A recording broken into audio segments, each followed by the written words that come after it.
আসসালামু আলাইকুম গাইস। সকাল থেকে রাজবীর আব্বুকে পাওয়া যাচ্ছে না, একটু খুঁজে দেখি কোথায় আছে, একটু দেখেন আপনারা সবাই, আমার সাথে আপনারাও থাকেন।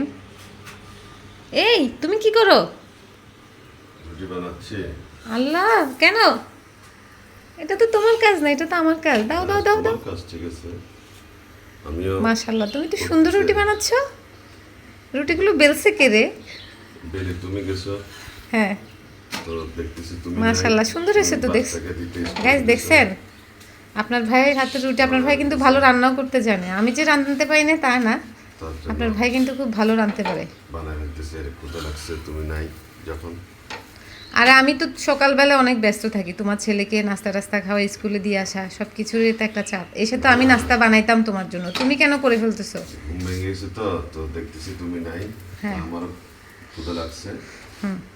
দেখতেছি রুটি বানানো। আমি এগুলো একটু ছেঁকে ফেলে আস্তে আস্তে আমি ছেঁকে খেতে পারবো। আল্লাহ তোমাকে না খায়ের দান করুক। এত হায়াত দানগুলো তো ভালো না, কম হায়াত দিলে ভালো। বহুত জ্বালা থেকে নাকি বাঁচবা শুধু। চালার থেকে বেঁচে যাবো। গাইজ দেখছেন, একটা কমন ডায়লগ হয়ে গেছে।